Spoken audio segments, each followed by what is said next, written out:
하나님의 살아계신 말씀은 요한복음 7장 37절로 52절까지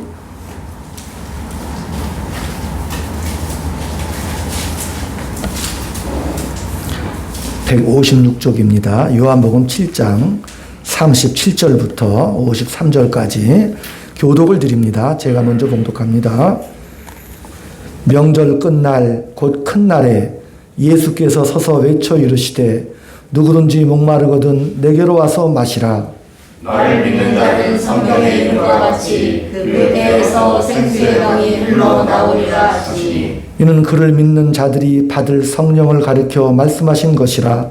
예수께서 아직 영광을 받지 않으셨으므로 성령이 아직 그들에게 계시지 아니하시더라.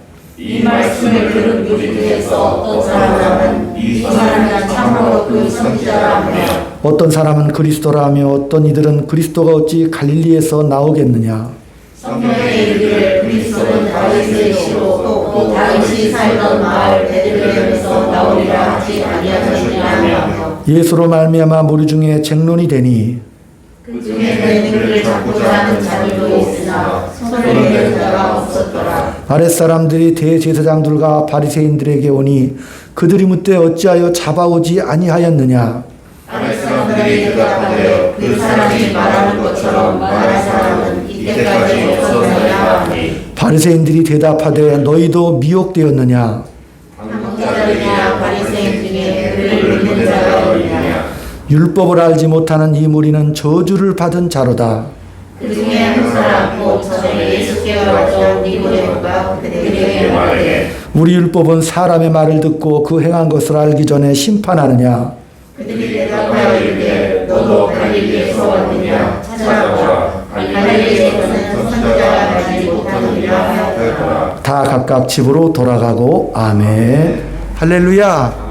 인사 나눕니다. 주의 사랑으로 사랑합니다. 성도님 덕분에 살맛이 납니다. 천국에서 만날 분 여기서 만나니 참으로 영광스럽습니다. 천국에서 만날 분 참으로 영광스럽습니다. 아멘. 이 요한복음은 다른 복음서들하고는 차이가 많이 납니다. 좀 다르게 전개되고 있습니다. 다른 복음서에서는 예수님의 생애를 쭉 나열하고 시간대별로 기록을 했습니다. 메시아 되실 예수 그리스도가 이 땅에 오셔서 초월적인 힘을 발휘하시고 하나님의 아들로 우리를 위하여 죽으심을 시간적으로 그 일대기를 다루는 데 반해서 이 요한복음은 그 당시 종교 지도자들과 대립관계에서 서로 논쟁하는 것을 주된 내용으로 다루고 있습니다. 그 대립관계는 예수님의 주장과 예수님을 대립하는 그 자들의 주장을 이렇게 비교함으로써 우리에게 복음의 진수에 대한 이해를 돕고 있습니다. 그래서 복음을 더 깊이 이해하도록 요한복음은 기록하고 있다는 사실이죠. 그래서 이 요한복음에는 기적이 7가지 이외에는 많이 소개되고 있지 않습니다. 또 이 기적이 등장하면 그 기적 때문에 또 이렇게 논쟁이 나오고 서로 논란이 계속됩니다. 당시 종교 지도자들은 맹렬한 적개심을 갖고 또 시간이 갈수록 예수님을 공격하는 그 수위가 점점 높아지고 또 예수님은 시간이 갈수록 점점 위태로워지는 그런 과정을 담고 있습니다. 우리가 지난 시간에도 은혜를 나눴지만 요한복음 5장서부터 8장에 거쳐서 계속 이 논쟁이 이어지고 있습니다. 38년 된 병자를 고쳤는데 하필이면 안식일이었죠. 그래서 왜 안식일을 어기느냐 싸움이 시작되었고 5,000명을 먹이신 오병이어의 사건 속에 또 그 기적 때문에 또 싸움이 일어납니다. 많은 사람들이 예수를 왕으로 원했고 또한 유대신앙에 따라 현실적인 어려움을 해결해 주는 그러한 메시아로서의 열망을 가졌는데 예수님은 그런 열망을 가진 그들에게 썩어질 양식을 위하여 일하지 말고 영생하도록 있는 양식을 위해 일하라. 그러니까 물었어요. 도대체 무엇이 영생을 얻는 일입니까? 하나님이 보내신 자, 곧 나를 믿는 것이다. 어떻게 믿는 겁니까? 내 살을 먹고 내 피를 마셔라. 이렇게 말씀하셨죠. 그러니까 이게 유대인들이 듣기에는 굉장히 좀 극단적이에요. 왜? 유대인들은 그 하늘의 떡이 자기들 노력과 자기들의 행위로는 얻을 수 없다는 그것을 지금 이해하고 있죠. 자기들은 그 하늘의 떡을 대신할 게 뭐예요?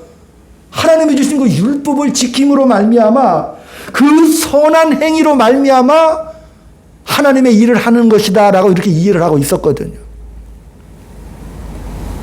그래서 유대인들은 자신들만이 그 하나님의 율법을 받은 선민이고 또 하나님 나라의 우리가 백성이고 그렇기 때문에 이 율법을 어떻게든지 지키고 그래서 율법을 지키는 그 과정 속에 우리는 의롭다. 이 율법을 지키는 행위가 참으로 선한 행위다. 그런 인식을 가지고 있었어요. 그래서 이 율법을 엄청 고도로 발전시켜서 어떻게 하면 이 율법을 잘 지키는가에 모든 초점을 맞추었고 또한 하나님의 뜻이라는 것도 시온의 영광을 회복하기 위한 그런 자기들의 영광을 위한 것이라고 오해를 하고 있었거든요. 이 땅에 이스라엘 백성들이 로마의 식민지 상태에서 벗어나 정치적인 자유를 얻고 군사적으로 막강한 세력을 구축하고 경제적으로 세상에 우뚝 서서 그 메시아 왕국을 이 땅에서 이루는 것, 그래서 우리는 선민이요 하나님 나라의 거룩한 백성이라는 그러한 것을 자랑하고 싶었던 것이 유대 신앙이었거든요. 그런데 우리 예수님께서 이런 극단적인 선언을 하시니까 그 당시 종교 지도자들에게는 엄청난 도전이 됩니다. 왜냐하면 7장 7절에도 보면 세상이 나를 미워하는데 이는 내가 그 세상의 일들을 악하다고 하니까 나를 미워한다 이렇게 말씀을 하셨습니다. 예수님은 나 외에는 아버지를 본 자가 없다. 나로 말미암지 않고는 아버지를 또한 만날 수 없다 이렇게 말씀을 하십니다.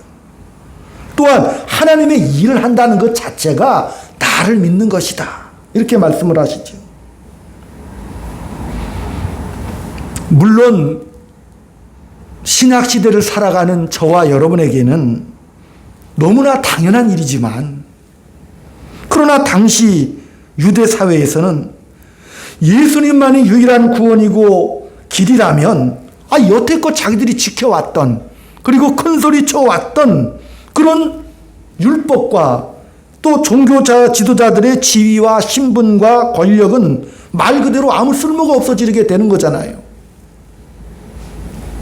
그래서 저들에게는 이 예수님의 말씀이 은혜롭게 들리는 것이 아니라 자기들을 무참히 짓밟는 그런 꼴이 돼버리고 말았죠. 그래서 아주 분노를 하고 어떻게 하든지 예수님을 죽이려고 합니다. 19절에도 보면 모세가 너에게 율법을 주지 않았느냐? 너희들은 율법을 지키지 않는구나 이렇게 말씀하셨어요. 예수님이 오심은 율법을 폐하려고 오신 것이 아니고 그 율법의 진짜 의도를 완성하시려고 이 땅에 오셨죠. 율법이라는 것이 그래요. 지키라고 준 게 아니에요. 인간은 못 지킵니다. 그러니까 율법을 따라서 우리가 이거 못 지키는구나. 우리의 무능함과 우리의 전적인 연약함을 고백하고 그래서 누가 필요하죠? 예수가 필요하죠? 예수님이 필요하다는 것을 강조하기 위해서 수천 년 동안 그것을 허락해 주셨죠? 그래서 이스라엘이 율법을 지키지 못하고 멸망당하고 그 오랜 수천 년의 세월을 통해서 누구의 필요성을 강조하신 거예요? 하나님의 의도는 예수 그리스도의 구원자 되심, 그 하나님의 사랑을 지금 말씀해 주시고 완성해 주시려고 예수님이 오신 거잖아요. 그러나 그들은 그 율법의 의도를 그 뜻을 모르고 예수님을 죽이려고 했습니다. 예수님은 율법을 완성하러 오셨습니다. 그래서 당시 지도자들은 그 예수님을 죽일 수밖에 없는 그런 상황이었습니다. 여기서 우리가 이렇게 생각하면 안 됩니다. 뭐냐? 아이고, 저 바리새인들은 외식하는 사기꾼들이야. 그래서 예수를 죽인 거야. 이렇게 도덕적인 판단으로 그들을 실패자들로 몰아가 버리면 안 되죠. 왜? 그 당시 종교 지도자들이 예수를 못 알아본 것뿐만 아니라 적개심을 갖는 것은 당연한 거다라고 요한복음 1장 1절에서는 밝히고 나오거든요. 왜? 어두움이 빛을 깨달지 못하고 그 창조주가 자기 백성에게 왔으나 그를 영접하지 않았다, 이렇게 말하고 있잖아요. 그 대조가 요한복음 내내 펼쳐집니다.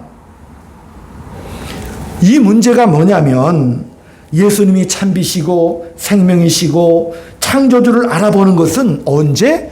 십자가를 지신 이후에나 눈이 열려서 알아보는 것이거든요. 그전에는 모릅니다. 알 수 없는 일이었습니다. 우리는 너무 일찍 저 바리새인들, 외식하는 자들, 독사의 자식들 이렇게 함으로써 우리도 뭐 마치 예수님 십자가 지시기 전에 알아본 것처럼 오해를 하잖아요. 이 문제가 왜 중요하냐면 어차피 십자가에서 일어날 일이잖아요. 그런데 왜 십자가를 지신 이후에나 모든 것이 다 열릴 판인데 왜 이 공생의 기간을 그렇게 겪으시면서 알아먹지도 알아듣지도 못하는 그런 자들하고 싸우고 오해를 받고 조롱을 받고 고통을 당하시면서 그 험난한 인생, 어찌 보면 헛된 인생길을 저렇게 걸어가셨는가에 대한 우리의 질문이 필요하다는 사실입니다. 예수를 영접하여 영생과 영광이 약속되어 있는데 왜 우리의 현실은 이렇게 고달프고 어렵습니까? 라는 질문과 오늘 본문이 일맥상통하고 있다는 사실입니다. 공생애가 왜 필요했나? 예수님이 십자가 지시기 전까지의 그 생애가 왜 필요했는지를 이해하지 못하면 우리 생애는 왜 이런가? 예수 믿으면 모든 것이 잘 풀리고 복되고 그래서 우리가 헌신하고 열정을 갖고 가는데 왜 현실은 이렇게 고단한가? 그것을 이해를 못합니다. 제가 설교하는 중에 많이 좀 웃으세요. 너무 심각하게 들으시지 마시고 편하게 좀 웃으면서 들으셔요. 표정을 자 한번 웃어보세요. 표정 밝게 하셔요. 예.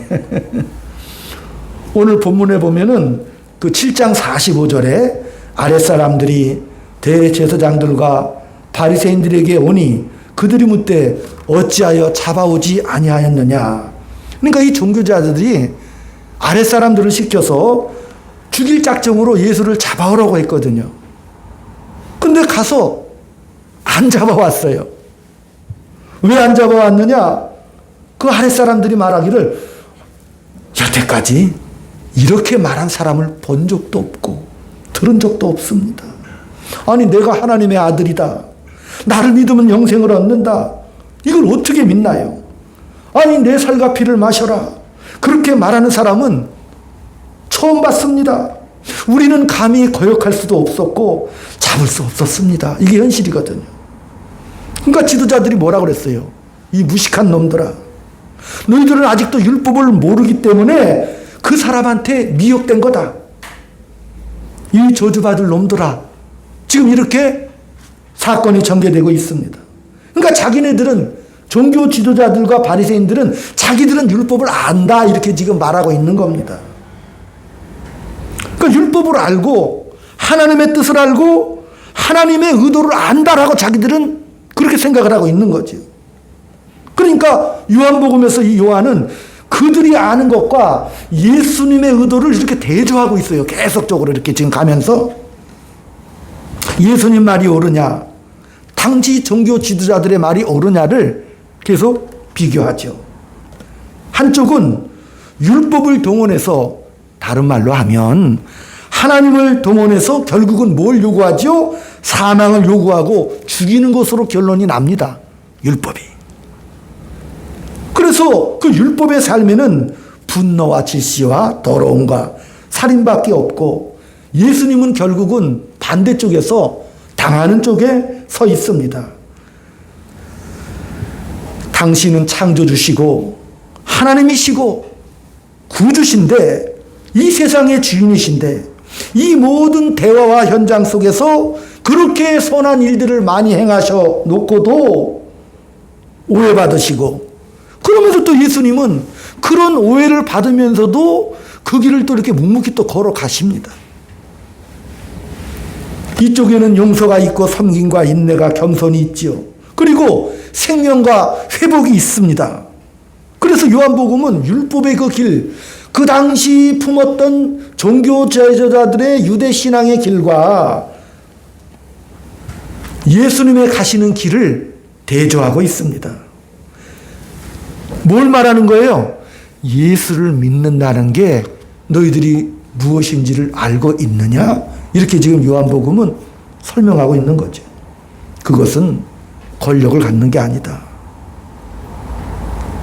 생명의 연장선상에서 영광의 연장선상에 있는 것이 바로 예수를 믿는 것이다.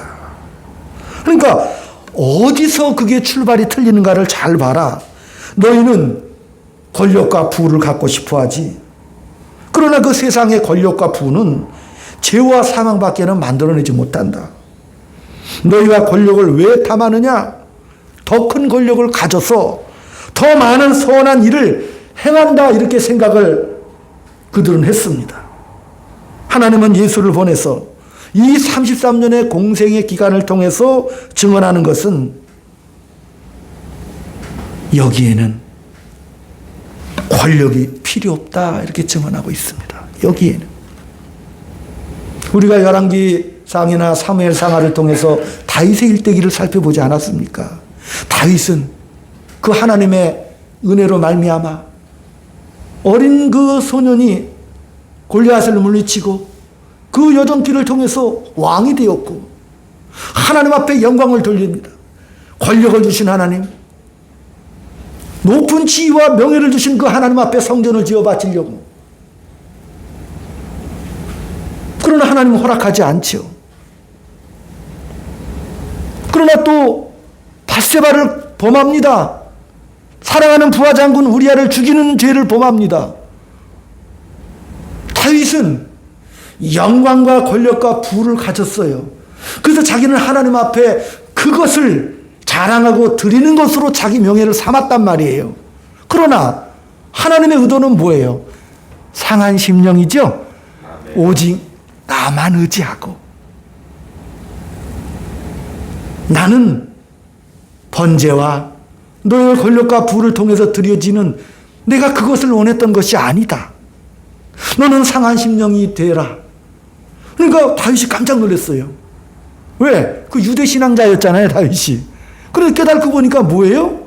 아, 하나님은 나에게 상한 심령. 상한 심령이 뭐죠? 나의 부족과 나의 무능을 인정하고 하나님의 오직 은혜와 사랑만을 의지하면서 나가는 길이지요.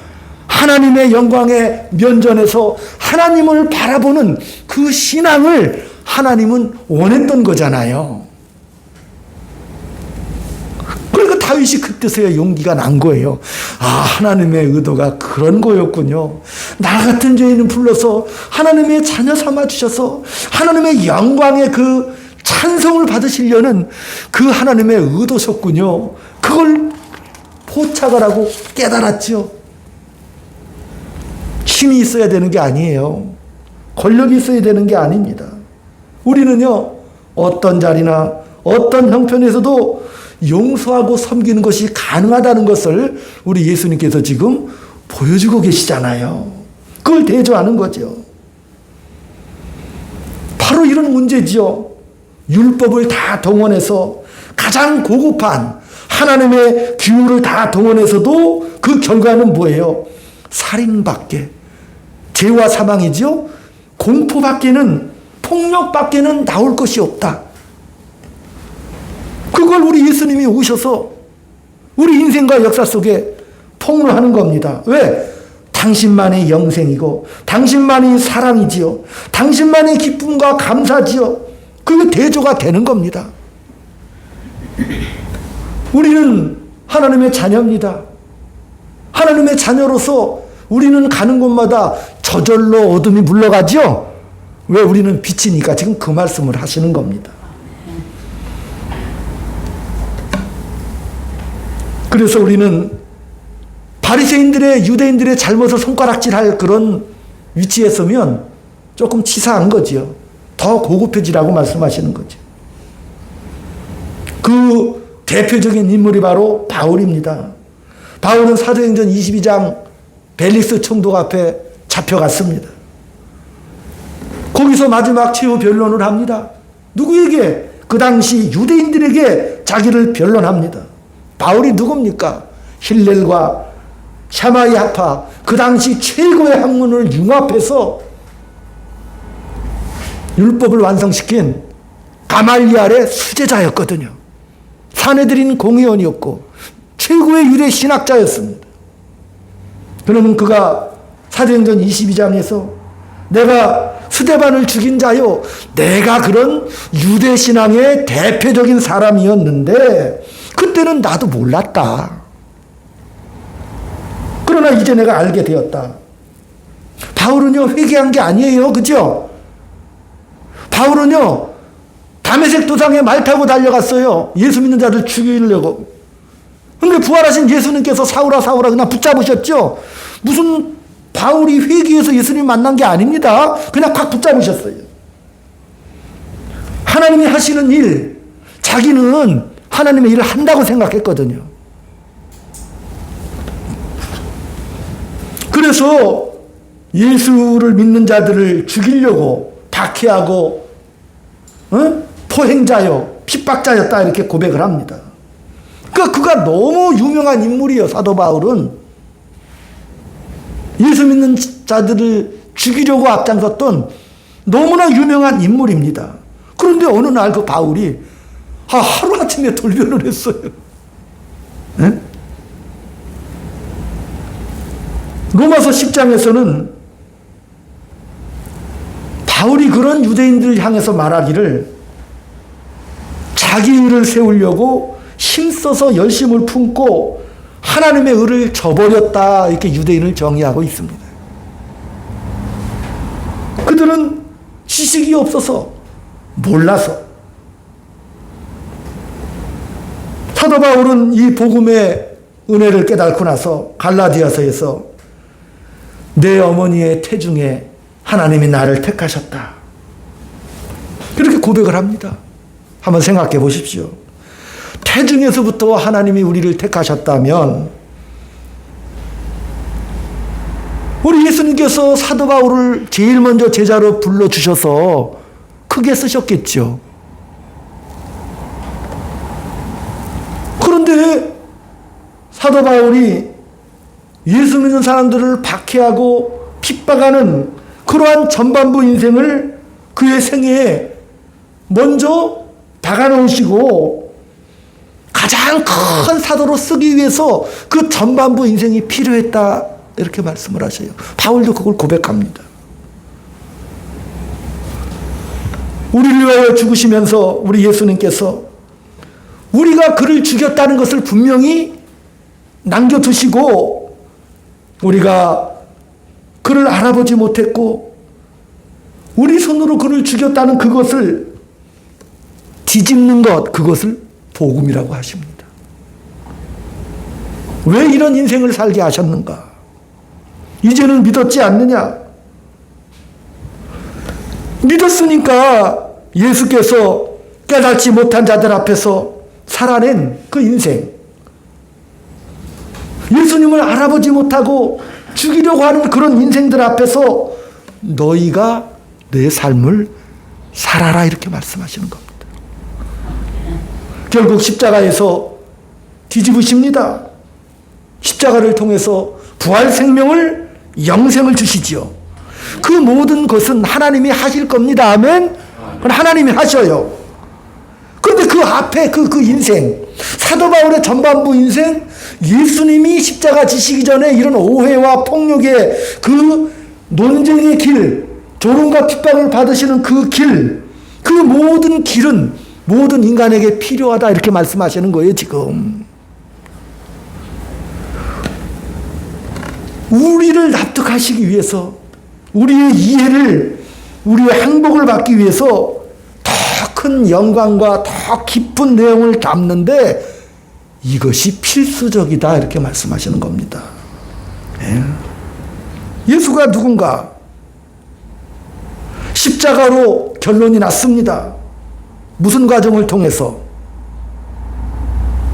그 무슨 과정을 통해서, 어떤 일들을 통해서 열매를 맺는가? 그걸 지금 우리에게 말씀하고 있습니다. 바울은 디모데전서 1장 12절에서 16절까지 이렇게 말씀을 하십니다. 한번 찾아보겠습니다. 디모데전서 1장 12절 천천히 찾아봅니다.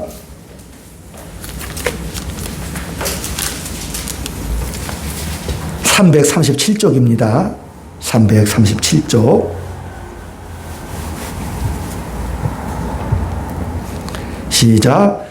나를 능하게 하신 그리스도 예수 우리 주께서 내가 감사함은 나를 충성되이 여겨 내게 직분을 맡기심이니 내가 전에는 비방자요 박해자요 폭행자였으나 도리어 국류를 입은 것은 내가 믿지 아니할 때 알지 못하고 행하였음이라. 우리 주의 은혜가 그리스도 예수 안에서 있는 믿음과 사랑과 함께 넘치도록 풍성하였도다. 믿보다 모든 사람이 받을 만한 이 말이여 그리스도 예수께서 죄인을 구원하시려고 세상에 임하셨다 하였도다. 죄인 중에 내가 괴손이라. 그러나 내가 국류를 입은 까닭은 예수 그리스도께서 내게 먼저 일체 오래 참으심 본을 보이사 후에 주를 믿어 영생을 얻는 자들에게 본이 되게 하려 하심이라. 아멘. 바울은 그렇게 이해를 했습니다. 나도 구원을 받았어. 나 같은 것도 대사도가 됐다. 예? 내가 학교 다니면서 20점 밖에 못 받았는데 어쩌다가 내가 반장이 됐다. 예? 그런데 너희는 나보다 얼마나 더 위대하고 훌륭한 사람들이냐. 이게 바울의 진짜 고백이거든요. 나는 핍박하고 예수를 반대했던 사람이다. 그러나 주께서 나를 긍휼히 여기신 것은 그때는 모르고 했기 때문이다. 그러나 바울이 말하는 것은 그 몰랐다는 것이 내가 고의성을 갖지 않았다고 해도 그러나 그 모르는 게 죄다 이렇게 말씀하시죠. 아니 내가 고의가 아니잖아요. 그러나 성경은 뭐래? 모르는 게 죄다. 모르고 열심히 내는 게 죄다 그거예요. 모르고 열심을 품는 것을 유대인들은 뭐라 그랬어요? 자기의 진심이라고 했잖아요. 그 진심이 뭘로 나타나는 거예요? 도덕적으로 나타나죠? 종교적인 열심으로 나타나죠? 하나님의 의도와는 상관없는 진실한 도덕적인 그 열심이 그들을 죽게 하는 거죠. 열심을 내면 사고칩니다. 그건 하나님을 모르는 거죠. 그리고 예수님이 그걸 보여주시는 것이죠. 십자가를 지나야 우리 눈이 비늘이 떨어지고 죽었던 영혼들이 살아날 것이지만은 그런데 그 앞에 그 생애를 통해서 우리 예수님이 보여주셨습니다.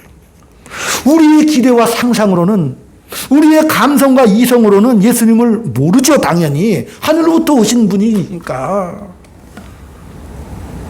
알 수 없다. 왜 알 수 없다예요? 하나님이요 인간에게 준 그 영광의 크기는 상상을 초월합니다. 저와 여러분,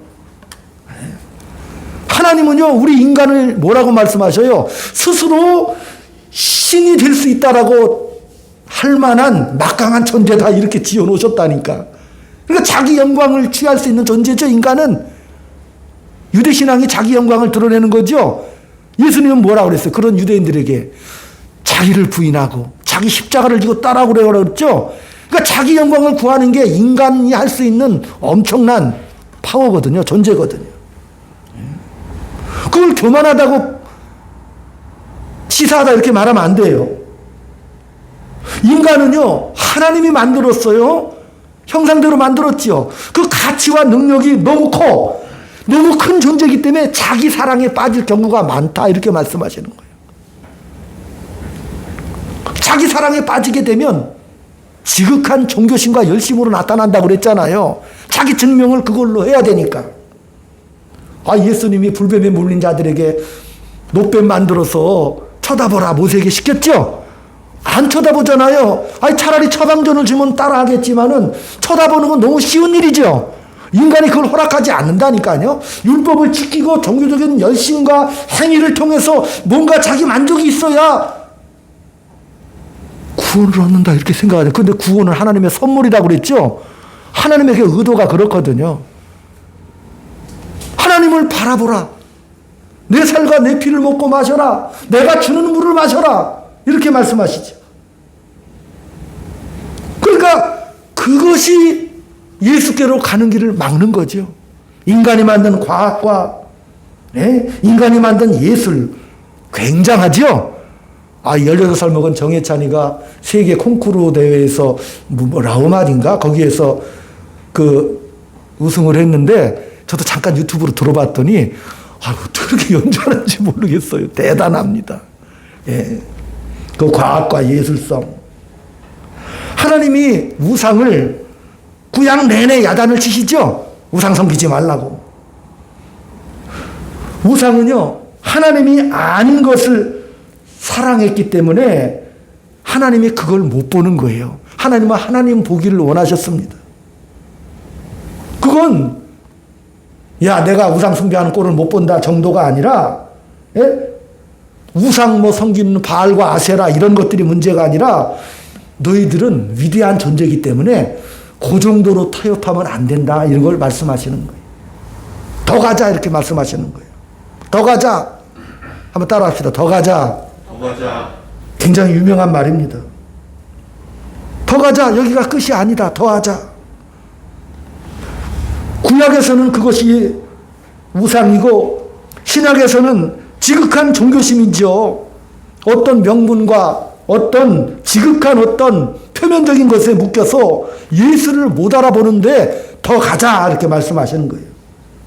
인간의 지혜와 인간의 실력으로는 하나님이 하신 그 일을 감히 생각할 수가 없습니다. 그러니까 사도 바울이 이런 예를 드시면서 나도 이렇게 대사도로 쓸 수 있다면 너희들은 오죽하겠느냐? 그 바울의 자기 고백입니다. 내가 무슨 겸손해서 하나님 앞에 용서를 받았고 구원을 받았다는 것이 아니라 하나님의 의도대로 나를 불러주셔서 믿지 않는 자들에게 본을 보여주시려고 나를 불러주셨다. 그러니까 세상의 어떤 명분들과 우리가 가장 사랑했던 자랑했던 그 모든 것들도 폭력이 됩니다. 폭력은 변명하는 데 진심을 또 씁니다. 그러지 마시고 그 진심이 무엇을 만드는지를 한번 보십시오. 하나님은 어떤 진심? 죽은 자도 살리시겠다고 했습니다. 나를 찌른 자도 살리겠다. 나를 죽인 자도 내가 용서하겠다. 이게 거짓이 아니라는 것을 몸으로 보여주셨다니까요. 누구를 공격해서 자기를 확인하는 그런 모습이 있는지 한번 살펴보십시오. 우리 기독교 2000년사에서 유대인 많이 욕했죠? 욕 많이 했어요. 그래서 우리는 우리의 우월감을 확인하고 지나올 때가 많이 있었지요. 그건 치사한 거죠. 오늘 예수님의 공생애가 무엇인지를 기억한다면 지금 우리가 살고 있는 이 현실을 기회와 영광으로 알아야 합니다. 지금 여러분이 하고 있는 모든 인생과 삶, 직장과 그 모든 사업도 하나님이 주신 영광의 때입니다. 아멘? 그런 최선을 다해야죠. 우리 예수님도 하나님이 주신 그 십자가를 지시면 간단하게 결론이 날 텐데도 불구하고 33년의 긴 인생을 통해서 그 삶을 살아내셨잖아요. 그러니까 하나님은 계속 예수님 보고 더 가자 이렇게 하셔요. 겟세마네까지 왔단 말이죠. 십자가 지시기 바로 전까지 오셨죠. 예수님이 인간으로서 고백을 하시잖아요. 아버지, 이 잔을 피할 수 있으면 피하게 해주세요. 근데 아버지는 어떻게 하셨어요? 아들아, 더 가자. 더 가면 영광이 있죠?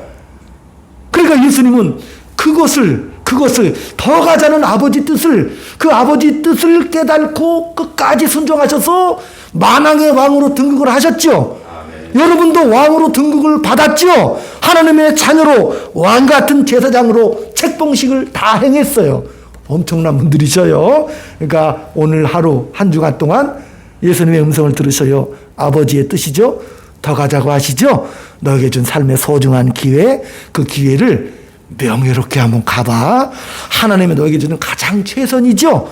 하나님 우리를 계획하시고 작정하셨잖아요.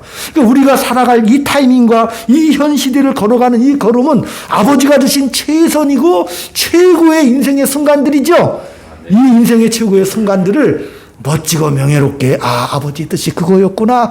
그 뜻을 마음껏 세상 사람들에게 본이 되는 위대한 역사를 품어내시는 한 주간 되시기를 주의 이름으로 축원드립니다. 아멘. 기도합니다. 아버지 감사합니다. 아버지 감사합니다. 우리의 진심이 예수님의 성육신처럼 되지 않는다면 우리에게는 폭력과 시기와 질투밖에 남는 것이 없습니다. 그 불안과 분노 속에 초조한 삶을 살아야 했던 우리의 인생들이 이제 예수를 만남으로 말미암아 희망과 감격과 기쁨이 되어 우리 주변 사람들에게 위로가 되고 용서가 되고 화평이 되는 그러한 은혜의 열매를 이 땅에서 맺으면서 살아갈 수 있도록 이 기회를 소중하게 감내하며 견디며 나갈 수 있도록 주여 붙잡아 주시옵소서. 아멘. 또한 사랑하는 주의 자녀들이 주님 앞에 귀한 예물 드렸습니다. 드린 손길마다 하나님의 은혜와 말씀으로 꽉 채워져서 생활 속에서 현장 속에서 하나님의 의도와 풍성한 하나님의 그 사랑이 묻어나게 하셔서 참 행복과 만족과 평안을 누리며 살아갈 수 있도록 주여 붙잡아 주시옵소서. 아멘. 예수님의 이름으로 기도 올리옵나이다. 아멘. 353장 마지막 절은 일어나서 드립니다.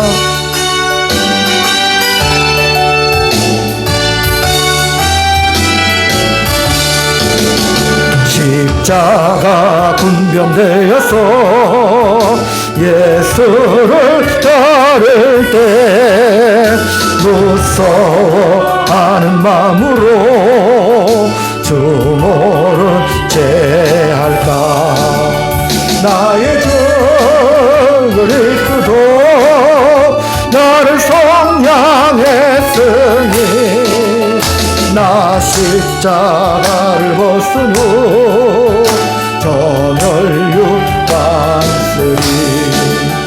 무성도 피를 흘리며 큰 싸움 하는데 나 어찌 편히 누워서 상 받기 바랄까.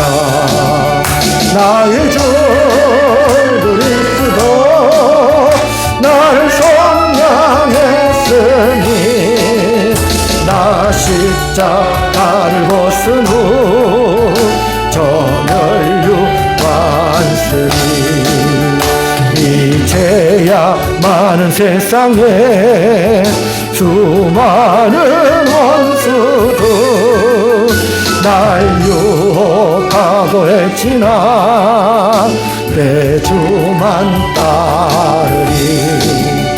나의 주 그리스도 나를 성량했으니 나 십자가를 벗은 후 저멸류 완쓰리. 나 멸류관을 쓰려고 몸 바쳐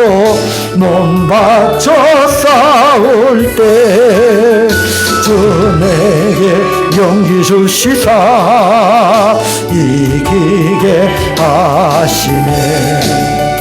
나의 주 그리스도 나를 성량했으니 나 십자가를 벗은 후 저 멸류 관쓰리 승리의 그날 이르러 십자가 군병들 개가를 불러 영광을 주님께 돌리리.